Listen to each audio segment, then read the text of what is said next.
Hello everyone and welcome back to another video. So, first I want to direct your attention to the description box where you can find some helpful links on the Black Lives Matter movement, things that you can do to help, as well as some information about the movement itself. There are also a lot of Boston specific links underneath those that I have put there for people who are looking for help both with therapy, after school programs, and charter public schools. I'm trying my best to give information that I think that, first of all, I resonate with, but also I think helps tackle the larger issue from different facets, because this is not a one solve fix all type of problem. So because most of these are Boston specific, I would very much like for you, if you know anything about programs in other cities, to leave links in the comments below. Now, that being said, let's go on to the video. So, you want to apply to EPIK. Well, congratulations on even thinking about it. That is honestly the first major step, I think. So first of all, I want to tell you guys that unfortunately for the fall of 2020, there will not be any new hires to the EPIK program because of the pandemic.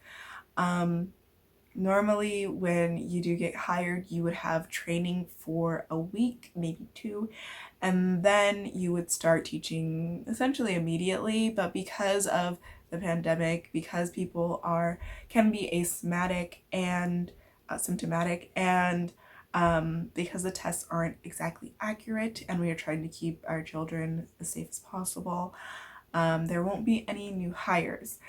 Now, that being said, I do think that it is very important to know certain information before you decide to apply, and I think that the more research you do, the earlier on, helps in being more concrete in your decisions, and also doing things in such a way, or applying in such a way, that will help you to get what you want out of this experience.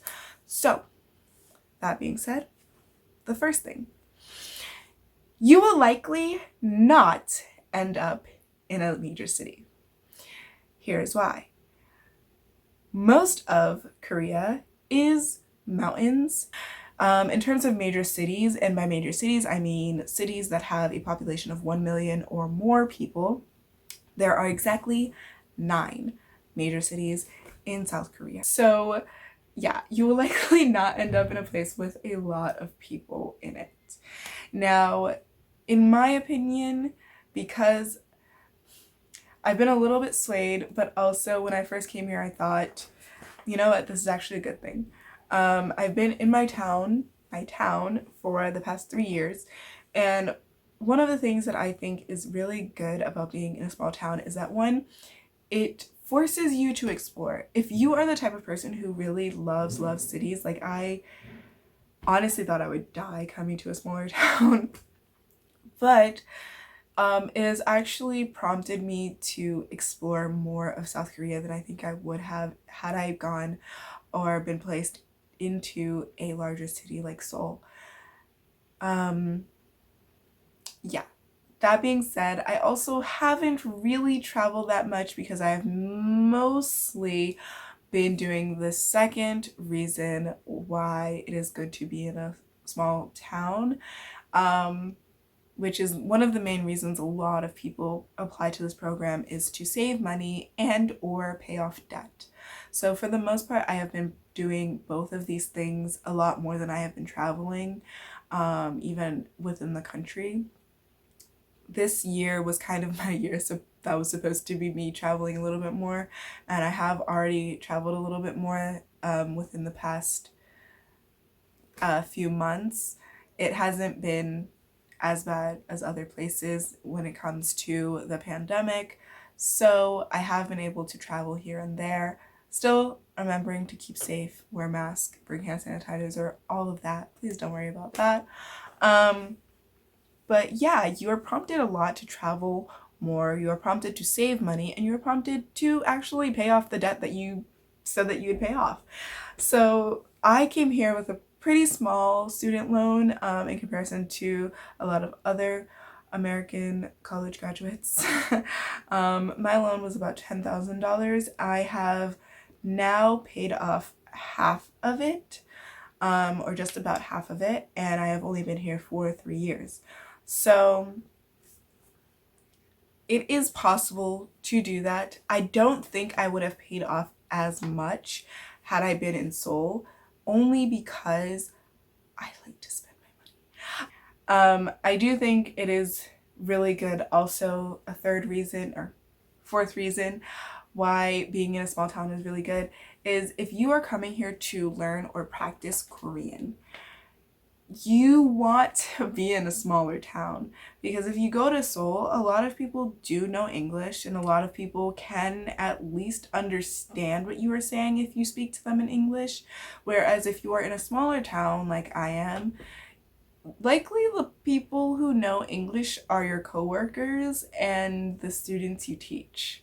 So, besides that, you kind of do have to speak English for the most part, or speak Korean for the most part.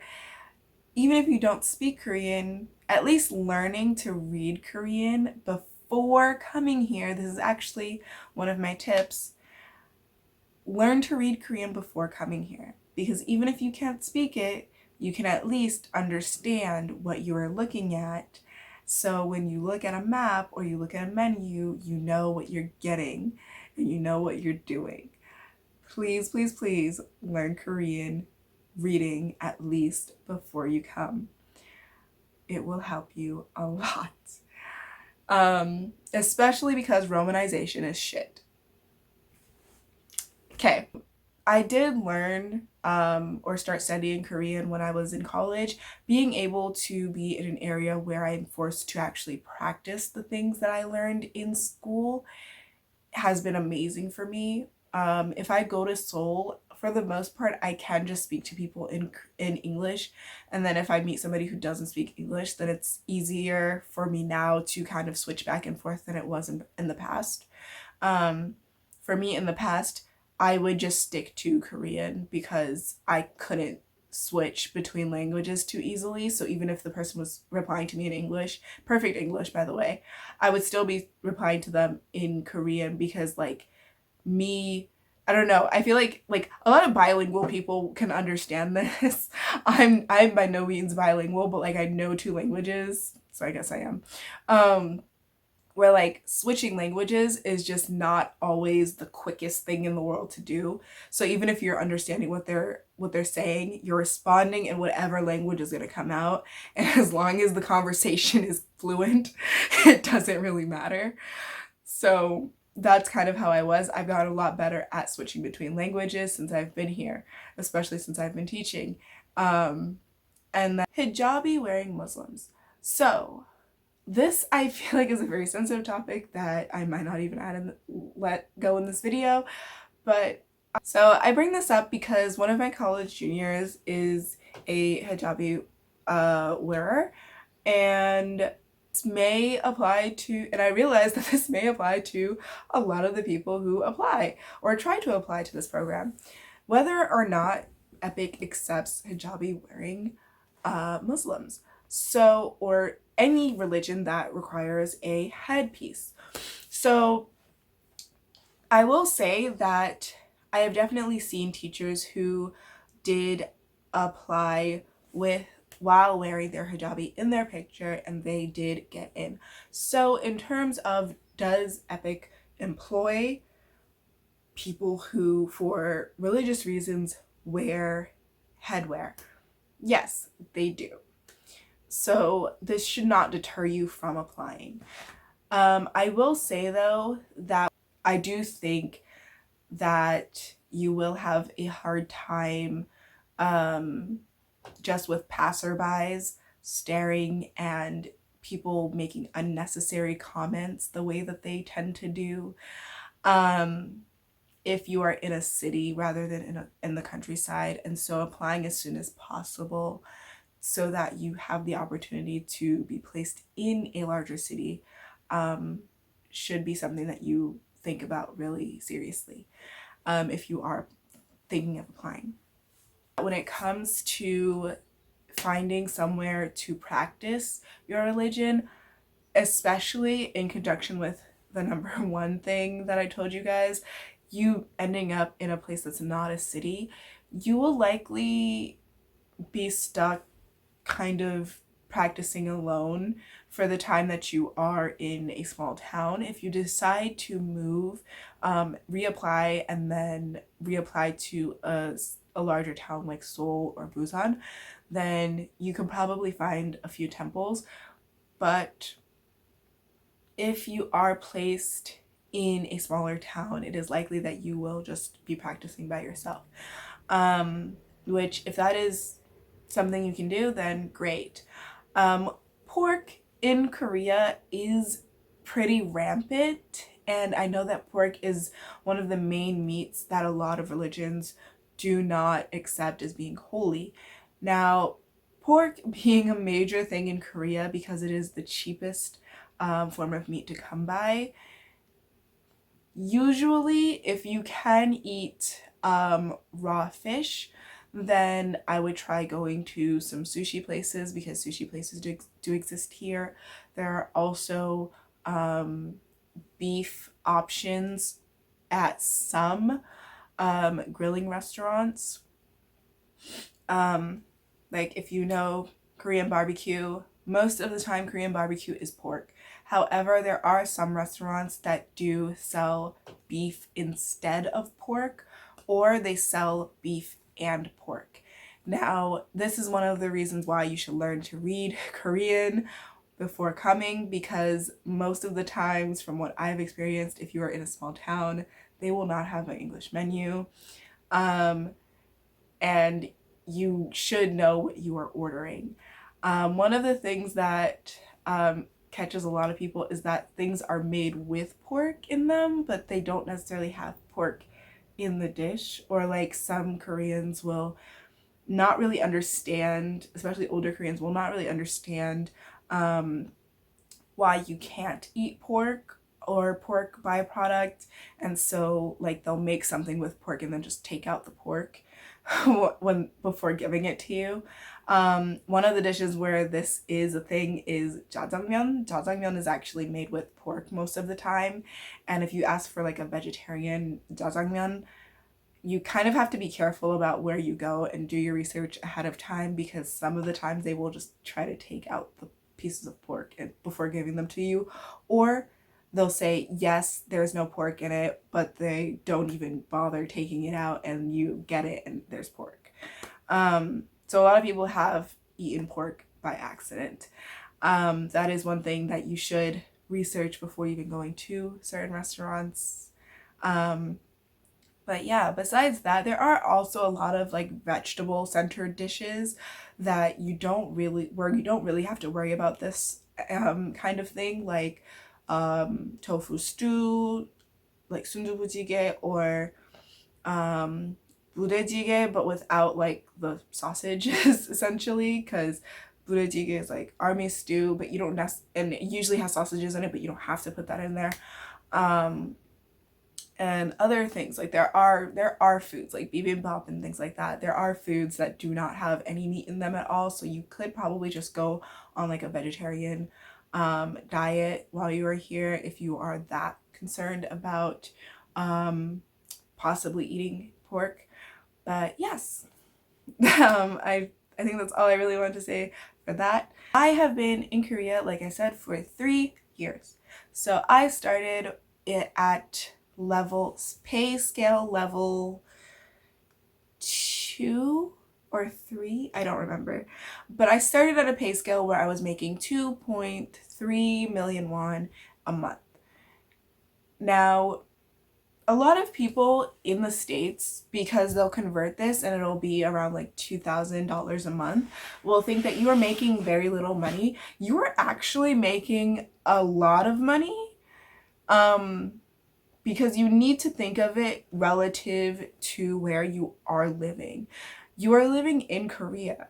So when you are making like 2.3 million, yes, there are things that they will take away from, like your health insurance, because you have to pay 50% of that, as well as the pension, which you do, unless you are from which if you're from certain countries, you do get back once you are leaving. And also for like taxes, because some of us do have to pay taxes. That's all information, that's specific information that you can find out on the EPIK website that I won't talk about. But apart from those things, you will be making very close to 2.2 million dollars, whoa, million won a month. I have been working here for 3 years. I have actually just re-signed for my 4th year in my province at my school, and my pay scale has gone up twice because I have resigned twice. This being my 3rd time, my pay scale will not go up, because to continue to go up in pay scale to basically the highest level, you would have to actually be in the same province for 2 years in a row. So I will be getting the same that I was getting last year, which is around 2.6. Ooh. It was about 2.5 million. You get about 0.1 million or 100,000. That's right? Yeah, 100,000 won in pay increase every time that you resign with your province. You could actually try to change where you are in terms of schools. You can change your school without having to reapply, but you will get the same amount in pay raise. Again, information that's in the EPIK website. But other thing that I forgot to mention before, which is more relevant in this one, is if you reapply, or not reapply, if you resign with your province, your pay goes up. That is one benefit. There is also the added benefit of being in the countryside. If you are in the countryside, you are likely going to be working at more than one school. And when you have more than one school, these are called travel schools. Each travel school gives you an additional amount to what you are already being paid as a base wage. So in my contract, I am a level 1 scale pay, which means that I'm getting 2.5 before taxes and pension and insurance is taken out. I'm getting 2.5 million won. Now, I actually do get 2.5 million won because I teach at 4 schools in total. One is my main school, and then I have 3 travel schools. The first travel school, having the first travel school gets you a pay increase of 100,000 won, and then each additional travel school after that is 50,000. So I have, before things are taken out, I am actually getting paid 2.7 million won a month, but because things get taken out like pension and insurance, I am getting my actual pay wage of 2.5 million won a month. So again, being in the countryside isn't so bad. Also, you do get an additional 100,000. I forgot about this. You do get additional money for teaching in a non-city. I guess that's kind of all I have for this video. If you guys have any questions about places to go in Korea that are not on everyone's tourist list, or ways, tips and tricks to save money and pay off debts, or anything else that I was talking about in this video, please leave your questions in the comments below, and I will definitely answer those in another video in more depth. Yeah. Thank you all for coming back to watch this. Also, please, please, please, another shout out to my description box. Please look into those resources if you feel you need them, and please leave comments to other resources in other cities and other towns that could be helpful. Okay, that's all for today. Bye. Want to think I have you, but I don't